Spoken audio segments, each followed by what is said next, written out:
are.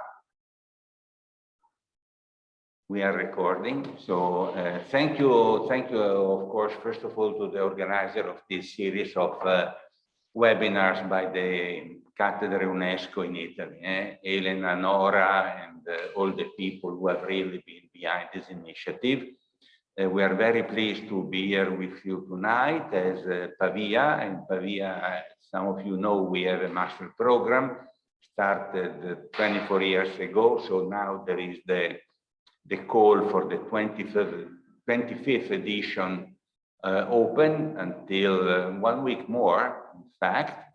And the topic that has been chosen really by our students, we will manage the whole webinar, basically has to do with rethinking education and, of course, in the light of the Sustainable Development Goals. But what you will see, those of you who are not been involved in the organization, is that in fact it will be young voices discussing this issue, and not only voices from Italy, but also voices from our friends and students from Nepal, and one student from Bethlehem University, Daisy. Okay, so I really don't take more time. Thank you very much to Sergio, Chiara, Alice, Riccardo, Andrea, Daisy in Bethlehem. The name in Nepal, the colleague and friend Prakash Sharma will tell those names probably in a more correct way. Thank you very much to all the students who are with us, and I think we will enjoy this presentation. And I leave the floor to you. Thank you. Thank you very much, Professor Baggi, for this introduction and for the chance of speaking today.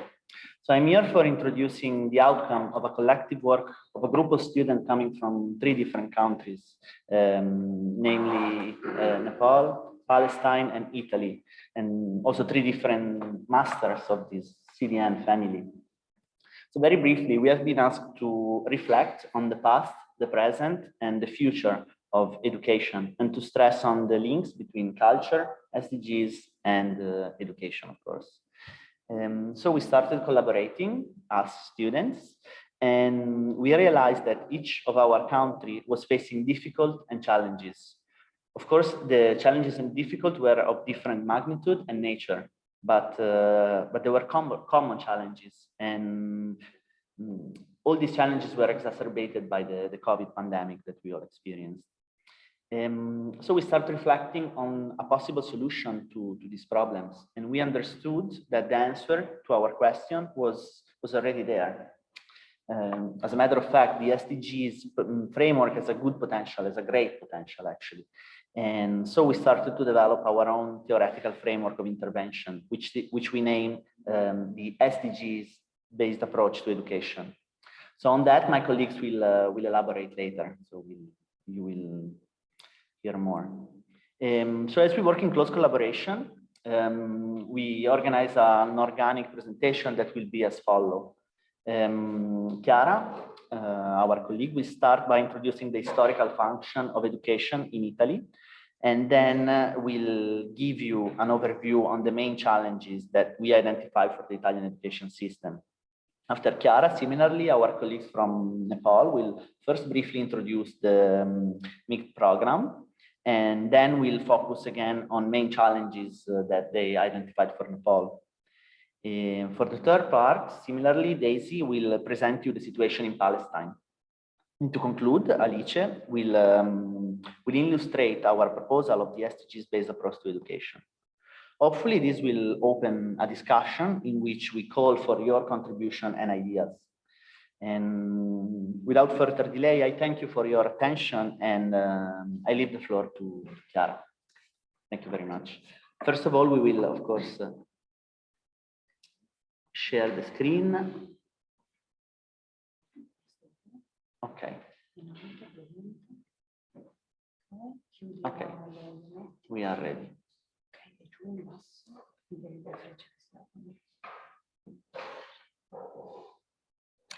Thank you very much. Okay. Thank you, Professor Baggi, and thank you, Sergio. So from an historical perspective in Italy, Beyond its alphabetization's role, the education system has always found its basis mainly on two pillars. Education in terms of technical skills for the job market, and education in terms of building the so-called good citizens. This is also reflected in the Universal Declaration of Human Rights at Article 26. As you can see in the bold lines, those two pillars are highlighted. And by the end of the 90s in Italy, the tendency was to go beyond these two pillars and to try instead to merge them. However, in the last 2 decades, new reforms have squeezed the role of education and schools into a mere preparation for the job market, neglecting its original purpose of educating people toward good and global citizenship at the expense, of course, of culture. Nonetheless, this has not created the expected result of increasing employment, and the situation has now even worsened. Now we will show you some data to demonstrate what we are talking about. As you can see, the graph on the left shows the employment rate in 6 European countries in the 60s, the numbers in white, and in 2016. For Italy, what is striking is that not only the employment rate did not increase, but it actually decreased. Strictly linked to that is the graph on the right that shows the unemployment rate. Italy, as you can notice, has the highest number, not only among these countries, but also among the EU 28, with the only exception of Spain and Greece. Further, the Italian National Statistics Office has calculated the share of population between 25 and 64, which holds at least a secondary level degrees to calculate the education rate. And in Italy, as you can see, this share is the 62.2%, which is well below the average of EU 28. This phenomenon is even worse when looking at disaggregated data with a consistent difference between women and men employment rate. These data of the graph on the left are from 2016, while according to the Italian National Statistics Office in 2019, as you can see within the graph on the right, although women had a higher education level compared to men, only the 56.1% of them were employed versus the 76.8% of men, which means a big gap of the 20%. For what concern youth, neither in employment nor in education and training, which are the so-called NEET, again, Italy is the worst performing country in Europe. Given this data, we noticed that there is a correlation with the reduction in public expenditure for education registered in Italy in the last 2 decades. Fortunately, the trend is reversing, although we are still below the European average. Finally, the COVID-19 pandemic has worsened this situation by exacerbating the already existing lacks and inequalities within the country. In the last year and a half, we realized that we needed ICT tools and a good and stable internet connection, all things that haven't been equally available everywhere and for everybody. Because of these lacks, a large number of students has been cut off from the distance learning that has been put in place during the pandemic. And this situation looks even worse if we consider that Italy had one of the toughest and longer lockdown if compared with our European countries, which schools being closed significantly more than, for instance, as you can see, the United Kingdom. During this period, what emerged were not only the lacks, but also inequalities. And as a matter of fact, according to Save the Children, students going to school in the southern regions of Italy have on average lost double the days with respect to their peers in the north. These inequalities also concern the access to fiber technology to homes, the FTTH, as you can see from this picture, which is really unequally distributed. Now I will leave the floor to Dr. Prakash that will introduce the MIST family, followed by the Nepalese perspective. Thank you very much. Thank you, colleagues, and thank you, Professor Baji and fellow speakers, participants, I'm Prakash Sharma. Namaste from Kathmandu, Nepal. I'm speaking from Master Program in International Cooperation and Development, what we call it MICD in Kathmandu. So MICD is also part of the CDN network, Cooperation and Development Network of Pavia.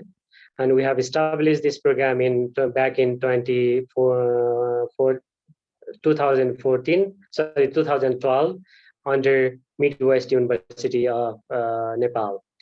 So thanks to the University of Pavia, we have been receiving academic and technical support to nurture this program in the country. And we are happy to report that more than 150 young students have already been graduating from this master program. So this is, I'm here joining with you, with the team of Nepali students, master students. They are not only studying, but also working in different sectors. And when we are talking about, let me also set a small scenario of education when we are talking about education is a fundamental right to everyone. So we are talking about education from a country where every single child, the future of every single child is very much depends on his or her accessibility to enroll in a very first grade in this country, because there is huge difference between private sector and public sector education in the country.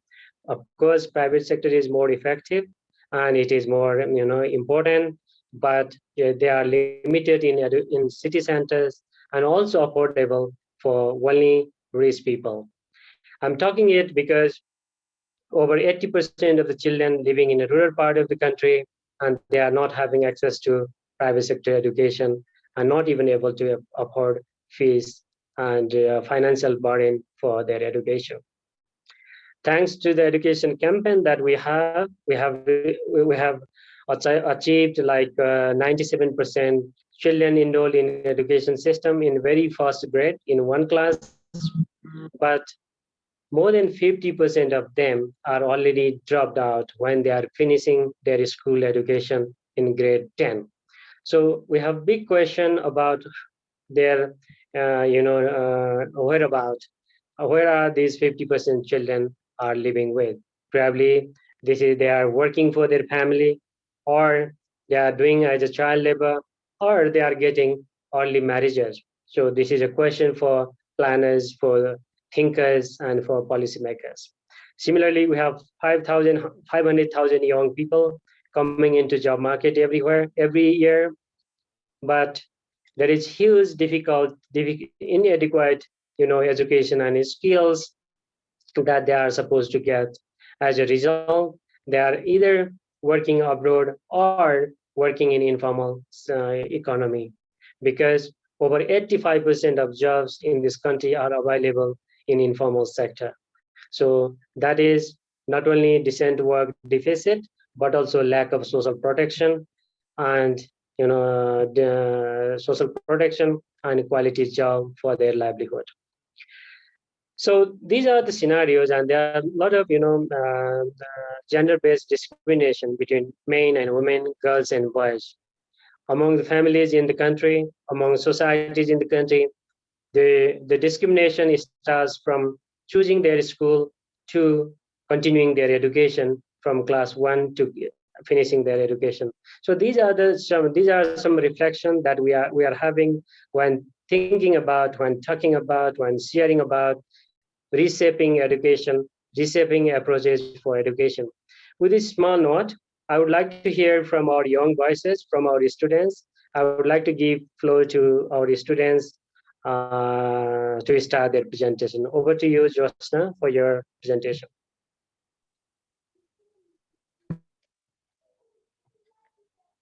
Thank you, sir. Well, hello everyone. To talk about education in Nepal, first let's talk briefly about the history of it. The education history of Nepal finds its root in the ancient days, where the development of education appears to have been very much rooted with homeschooling and gurukuls, where students they lived very near or with their teachers and learned basics of life. Before the modern education was introduced, there was a system of imparting Sanskrit and Buddhist education heavily relying on religion. For the Hindus, the right of education was subjected to only a certain caste of people, a certain caste group, especially ones that were considered a higher caste, for example, the Brahmins and the Kshatris. The Brahmins studied the religious text and as suppose the science of rituals, and the Kshatris, they were selected to study about administration and the arts of warfare. Most of the schools in Nepal reflected the Aryan Sanskrit influence for a really long period. Similarly, in the Buddhist context, if we see, the Buddhist education influence grew in the country with the establishment of a formal certified education institution, as well as non-formal education imparted within the walls of monasteries. But when we reflect back to the modern education days that started back in Nepal, it was back in the 18th century when the Shah dynasty from the Gorkha region, they assumed power and established Kathmandu as the capital. But back then, only the rich and the elites, they had access to any sort of education. The general public, however, with the establishment of democracy back in 1951, general public were able to have an access to education. And today, Nepal, we have education institutions, both public and private, from kindergarten to university level, where education in public school is free of cost till grade 12. Over to my next colleague to talk more about education and SDG in Nepal. Thank you. Let me talk about the status of SDG 4 according to the National Review July 2020. Among all the indicators in SDG 4, Nepal successfully achieved its target for 2019 in two indicators: ratio of girls to boys enrolled in grade 1 reached grade 8, literacy rate of 15 to 24 years old. The net enrollment rate in primary schools was 97.2% in 2018-19, which is very close to the 2030 goal of 99%. Despite that, only 85.8% completed. Among those who passed primary level, 79.3% enrolled for grade 8 and only 71.4% of the students reached grade 9. 31% of the working age population could get vocational and technical skills while the target was 38%. Due to the progress made by Nepal in education sector, the indicators of Gender Development Index and Human Asset Index have improved. Hence, Nepal has seen some significant development in Goal 4, but there are still issues that need attention. For instance, how to retain the students that have enrolled or how to provide lifetime learning opportunities. Now, to discuss how Nepal has continued education in the face of crisis, I would like to request my other colleagues to continue. Thank you, Sambhigya. She shared about the status of SDG 4. Now I'm going to talk about education in times of crisis. Back in 1996 till 2006, there was a civil war in Nepal, and often classrooms were occupied to hold campaigns and gatherings. School areas were becoming war areas, because of which regular classes were disturbed. Similarly, Nepal is highly vulnerable to natural disasters, and during 2015, when there was massive earthquake, students were compelled to receive education from temporarily built tents and classes in open fields. According to UNICEF, 1.6 million school children in 2016 started receiving education from temporary classrooms. Likewise, after the outbreak of COVID-19, students are compelled for distance learning. Universities and school boards are compelled to operate their classes following online education guidelines. Now, to talk about overall challenges of education in Nepal, I would like to request my colleague to continue with the presentation. Over to you, Milan. Thank you. So as my colleague told about the situation of SDG and situation of education in Nepal, there are certain challenges we see. The challenges might be the technology challenges. The challenges might be the on-demand human skill resources. And there are the provision of free education in primary and primary level. Students actually need 1/3 of the total fees in uniform and other study materials, which is very hard to manage for the children from the lower economic background. And there is a need of speedy construction of those damaged school of natural calamities like earthquake 2015 and frequent landslide and flood. In addition, in that, there are much appropriate things that has been going on. Next slide, please. As mentioned by my colleague, the role of SDG in quality education doesn't link with only it. Well, it has connection with livelihood, better health, innovation, and sustainable future as well. Education has hit the most by COVID-19, with schools closing down with the fear of the coronavirus. A major challenge for teachers and students has been to migrate from a physical classroom to online teaching and learning using technologies. However, this has also created a digital divide, particularly in Nepal, with those who do not have any access to such tools. School and colleges were unprepared to the transition of online teaching and limited to the access of internet drive students from their basic right to education. There were also indecisiveness of some policy level matters related to the acceptability of the online classes, evaluation procedures, and access to the internet. When I talk about the access to the technology for the students and readiness of school, especially public school and colleges, will be a critically to reducing the digital gap in education. Also, due to the mountainous terrain, Himalayan terrain, and insufficient government funding, the Himalayan region have a poor quality or no internet, phone and computer services, and a minimum training on using existing technology for education. When we see this month passes, officials have still failed to come up with the solutions to resume classes and exams.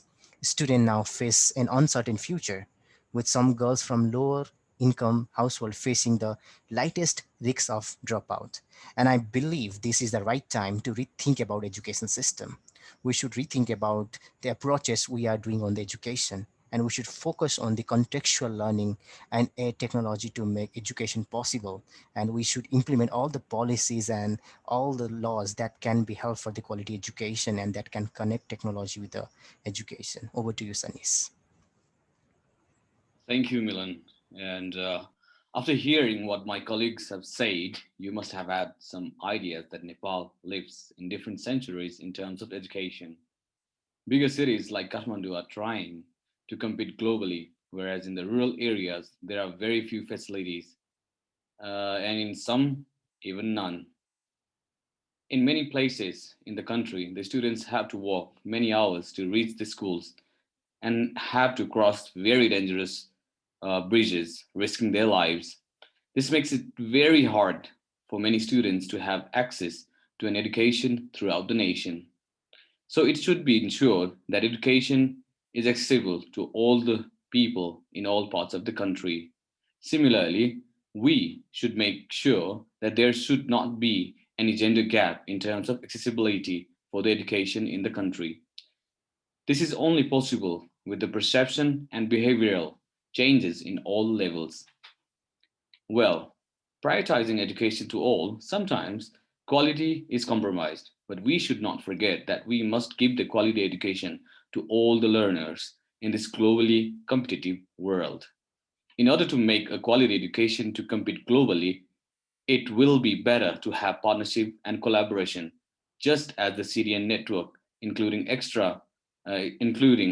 exchange programs for better exposure. When there are such exposures, the students or learners can actually experience culture and local practices first-handedly. Furthermore, there should be skill-based and vocational education so the students will be well equipped to compete globally. Thus, stakeholders like you and I should come together to make this happen. I'm ready to walk an extra mile to make it possible. Are you ready to give some steps along with me? Thank you. Thank you, Shanis. I think thank you everyone for your presentation. I think hearing from all young voices, let me draw some attention to policymakers, planners, and the practitioners. When thinking about education, whether this is sufficient enough to cover all or not, whether our approaches are gender friendly or addressing gender based needs for boys and girls, men and women, whether our education is for providing full and productive, or is it able to cover market needs? So this is most important question for every one of us. So we as an educator, we have to rethink and also redesign for life learning education to address current technological advancement and the changes in the life of young people. With this note, I would like to give this floor to other colleague from Palestine. Over to you. Thank you. Thank you. As my colleagues indicated before, the employment and education rate are closely tied. I'd like to provide the information gathered from the Atlas of Sustainable Development 2020. As you can see, Palestine have one of the highest unemployment rate in the world, with a rate of 25% in 2019. You can see it in the first figure. The West Bank and Gaza have large differences, 45.1%. To keep up with the population growth, 72,000 additional jobs will be needed each year by 2030 and 2035. The second figure shows young individuals who are neither employed nor enrolled in school or training. Their number has risen in recent years, notably in Gaza. This statistic shows young disengagement and marginalization with a significant risk of social exclusion. This is owing to the accumulation of various social, economic, and political difficulties that the Palestinian youth have been confronted with. On the next slide, you will see on March 5th, COVID was detected for the first time in Bethlehem, where lockdown has been imposed for consecutive months. Also, tourism is the backbone of the Bethlehem economy, so most workplace halted this year. As this happened, many people lost their jobs, increasing the unemployment rate. Another COVID challenge is one that has to do with education. Teachers and students were unprepared for online teaching due to shortage of laptops or tablets, as well as to poor to no internet connection. Despite the fact that this was one of the most difficult years on students in Palestine, here the education is a tool for empowerment and resilience. The greatest enrollment rates in the region for students in primary school at 99% in 2019 can be seen in the figure. According to the second school enrollment rate, around 20% of all students, 11% of females and 29% of boys dropped out before the age of 15. Over the last 2 decades, however, dropout rates has decreased. The general gap in education has been closed, with the number of girls enrollment in school surpassing the number of boys. Females have a greater rate of higher education graduates and postgraduates than males, due to males entering the workforce before completing their education. Over the last 5 years, the government has tripled the number of preschool educational facilities. However, in Gaza Strip and Area C, the quality of the school infrastructure and the available of facilities remain significant obstacles to successful service provision. Not only that, but education also faces the following challenges: Israel occupation and settlers abuse and attack students and teachers on the way to school. The occupation arrests and harasses students and educational staff. Some schools in Area C are still at risk of being demolished. Overcrowding, deteriorated infrastructure, and terrible learning environment in Gaza schools. Occupation policies and practices that affect financing and politicization of aid, scarcity of competent technical employees, as well as brain drain of skilled workers. And now we can go to the conclusion as a group to conclude our presentation. So thank you, Daisy, for your brilliant intervention about Palestine. And after all this meaningful presentation, thank you also to our colleagues from Nepal. So after all this presentation, we would like to discuss with you our conclusions. Daisy will introduce you a practical case of SDG implementation in schools in Palestine. So Daisy, the floor is yours again. Thank you. So should the SDGs be taught in school? Based on a small study to determine the role of universities in spread the awareness as well as the students' level of awareness and everyday behavior about one of the SDGs, which is climate change, particularly in developing nations. An experiment was conducted on 448 undergraduate students at the Najah National University here in Palestine. The goal of the study was to examine students' climate change understanding and daily behavior, as well as the critical role of universities and students group play to spread and increase awareness. More universities through the world are now concerned about incorporating the SDGs into their system. Aside from the worldwide attention, they have social and societal obligation, as well as global rating. Higher education institutions realize the critical role they can play in increasing students' awareness and understanding. This is usually accomplished through educational and research initiatives, as well as other direct and indirect actions. The final conclusion was that gender equality did not appear to be an issue at the university, which is considered a typical Palestinian university. Nevertheless, students in general regarding their gender or faculty showed a poor degree of climate change knowledge. The existing curriculum at the university do not contribute to students having a sufficient degree of awareness. Even though the university expressed interest in accepting the SDGs, significant efforts are required to raise awareness among its students. As a last thought, SDGs should be taught in schools to assist students and citizens become more aware of them. Thank you. So based on what we just said, we thought to go beyond the teaching of SDGs in school, but to shape the education system around them. So building on the concept of human rights-based approach to education, we strongly believe that no reform of the education system could be effective if it's not conceived, drawn and planned within the framework of the Sustainable Development Goals. The SDGs should not only be seen as a goal, rather as a means or a tool to educate the new global citizens. This SDGs-based approach to education should aim at forging the new global citizens of the future by teaching the new generation how to be sustainable, to pay attention to the planet and to the people, and to finally give a meaning to SDGs 16 and 17, hoping that cultures will be seen as something that brings people together and not as a source of conflict.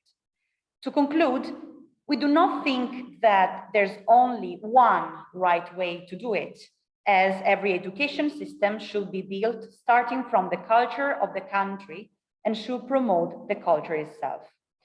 Indeed, we submitted a survey to all our colleagues around the world, Colombia, Nepal, Palestine, Kenya, and Italy, in order to collect our voices around the issue of integrating SDGs-based approach in education system.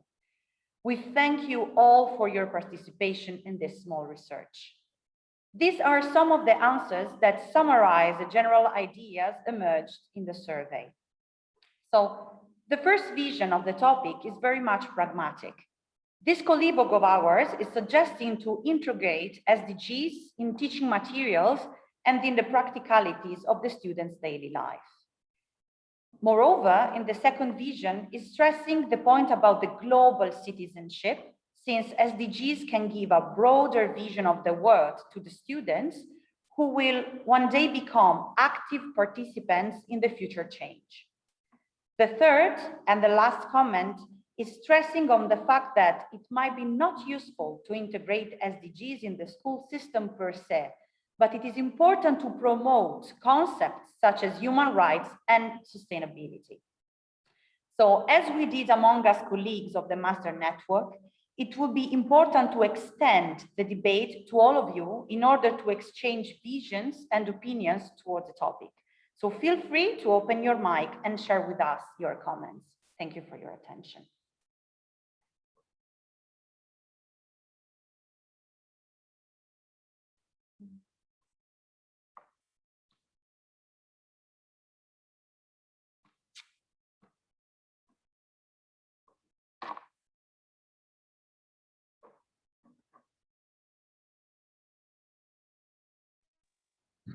Any question, any comments, any intervention, please take the floor.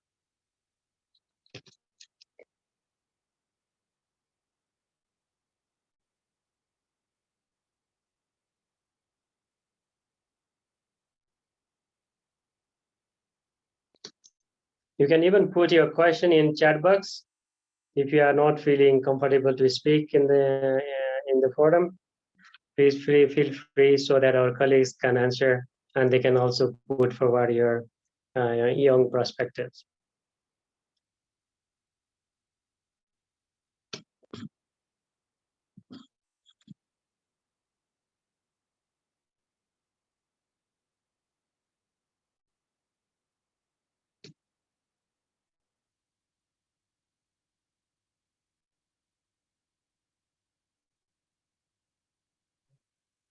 A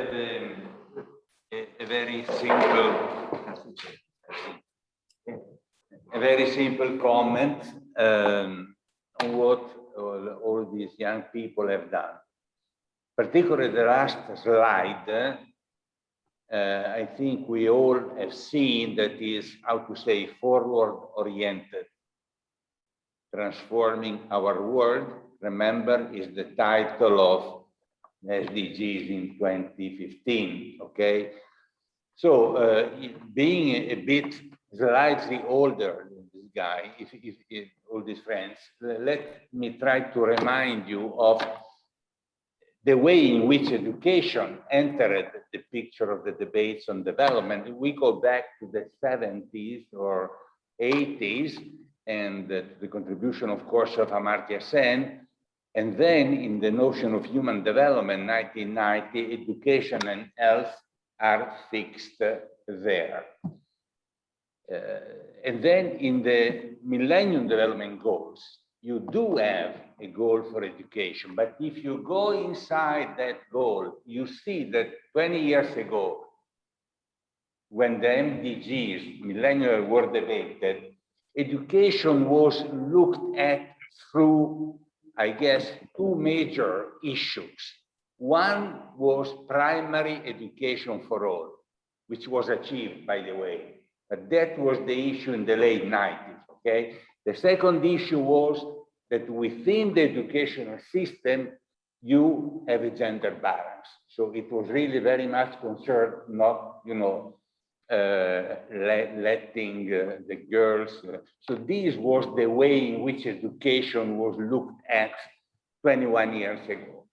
I personally have a feeling that, you know, the way in which you describe the role of education, but the way in which SDG 4 is now part of the sustainable goal. Education is different. Is not the challenges now are different. Are the challenges that you mentioned, of course, of employability, SDG number 8, okay, but also are the challenges of trying to take out of education all the potentialities which go beyond the basic needs. Primary education for all, gender, these are basic needs in a sense.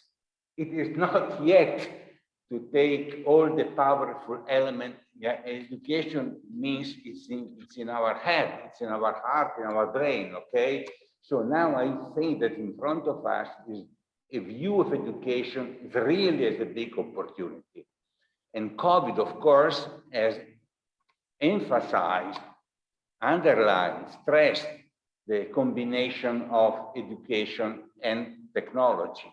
Of course, technology when you cannot access it, but, and here I'm really referring to our younger colleagues and the students, but we still are, I think, at, you know, at the very early stage of trying to take out of education and technology all which can be given by this. It's not, personally think, it's not something which will come normally. You know, it's not going downstream. So we just wait and everyone will have a nice iPad, and so what's the problem?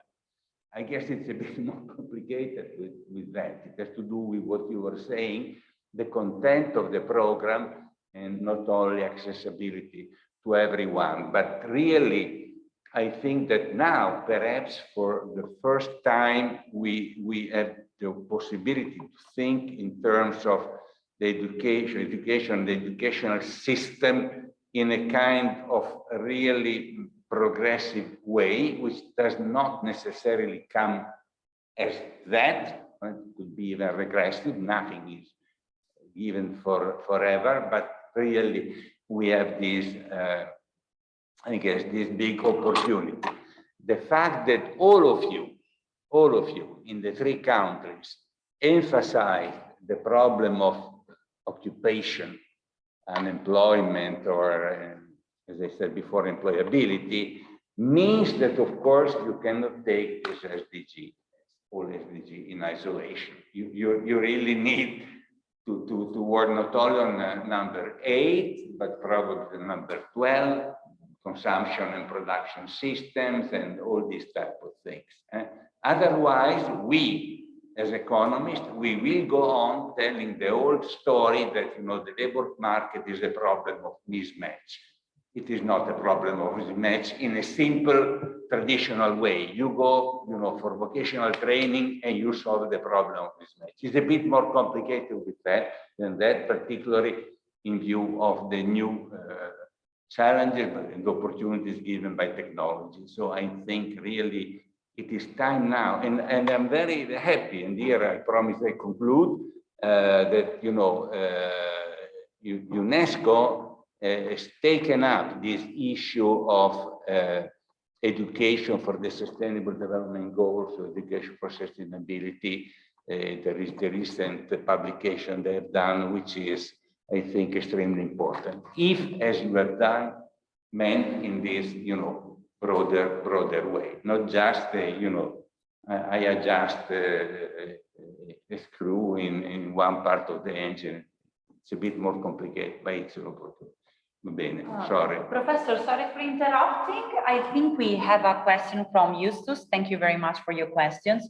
Justus is asking, since all the SDGs are interlinked, how would you use education to ensure you achieve the desired target indicators? Thanks. I guess this is a question for all of us, friends. I might say, thank you for your question, Justus. I think that the role of education within the SDGs framework is more something that comes before the actual achievement of target and indicator. It's something that is beneficial. It will be beneficial for everyone going to school to be prepared to make a change in this world, to be ready to, let's say,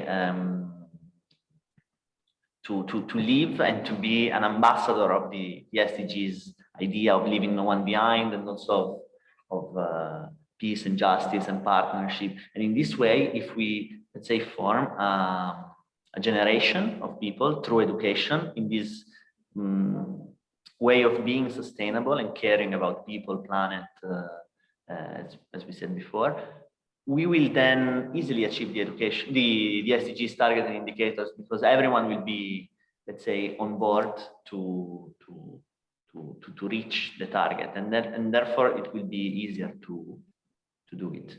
It's a longer-term view of the SDGs, and to really start deepening what is the real meaning of the SDGs more than limit ourselves to targets and objectives. And if Daisy from Palestine or our colleagues of Nepal, they would love to answer as well to this question, it would be great. Thank you. Yeah, so I think it's, oh, sorry. No, go ahead, please. Daisy, go ahead. Thank you. So I believe is the same, like raising awareness. So when the students know of the situation and the SDGs, for example, for climate change, they know what's the problem and they can be part of the solution. Like before my colleague said, ambassadors, they can help and talk about it and be part of the solution in daily life and having groups. It can also grow, Yani. Yeah. Thank you.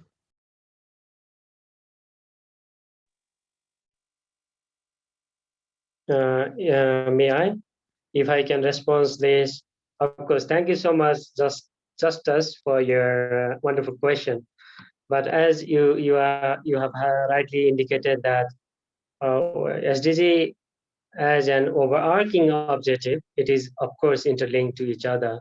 But we have to see from the perspective of, as Professor Baji was rightly highlighted earlier, it is linked to other most important, goals like SDG 4, SDG 12, gender, and some other issues. But it depends, in a micro perspective, whether your education is contributing for employment, whether your education is contributing to reduce gender gaps, whether our education is to support, accessibility, whether our education system is also helping to reduce poverty. So these are the interlinked, areas where we can see commonalities between SDGs. But when designing and implementing, probably it is more important to contextualize in a local level where education can contribute to other different goals. So it is very much depends on country to country, context to context. But what I would like to say is it is interlinked for sure, but when we are interlinking these things, we have to say whether it is contributing to that particular goals in order to achieve those targets that are set under this particular goals. I think it is not right or wrong answer, but it is very much depending on the context, country, and the planning process while you are prioritizing your SDG goals. For instance, some of the goals are not applicable in this country for Nepal. That's why every country has developed their own plan based on SDG framework, and they are focusing on those plans and programs for further implementation. And when we are planning and implementing in country level, of course, we are linking with other, applicable goals, objectives, and target in order to contribute to each other. So this is how we supplement. Thank you. Over to you, colleagues in Pavia.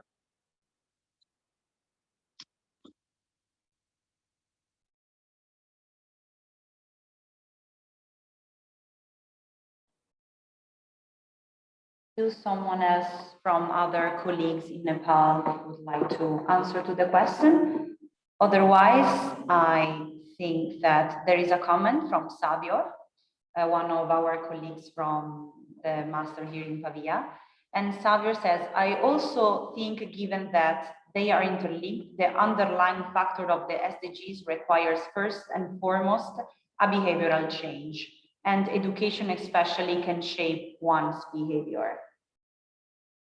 And I think we all agree on that. As Sergio was saying, like education it can be a key in long term in order to achieve the sustainable development goals. And for the specific part of the Italian case, the Italian education system, especially in high school, we have very specific, let's say,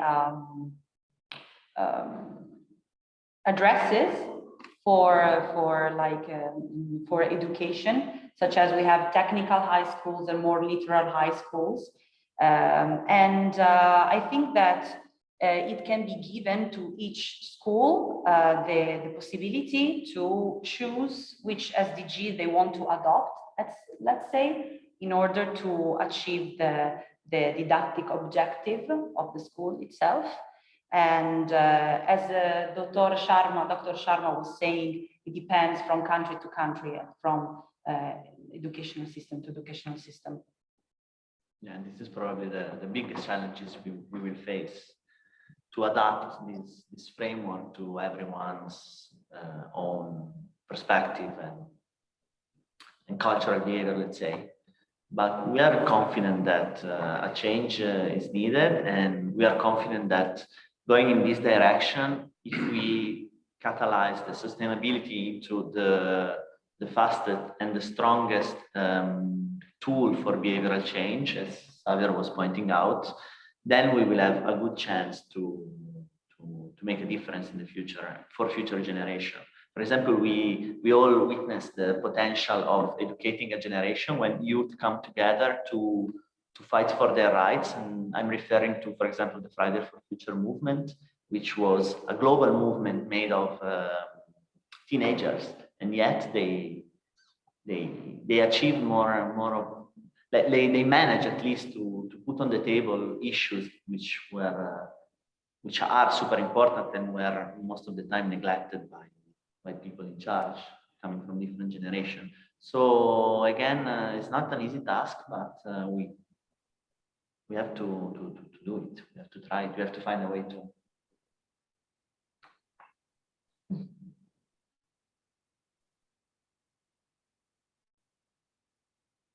I don't want to interrupt. Can you hear me? Yes, we can. Good evening to all of you. Thank you so much. I don't actually have a specific question, but I would like to thank you all for your really interesting meeting, and you and all the colleagues. I'm Elena, and with the Professor Lombardini, we would like to give we are so thankful. Give the greetings also from the organizational team of Dialoghi delle Cattedre UNESCO. Thank you so much for this really interesting webinar. I would like to remember to all of you that this meeting will be available on the website of our initiative. So if anyone from the meeting or outside would like to see it again, you can go to the website dialoghidellecattedreunesco.it, and it will be available. So thank you so much for everything.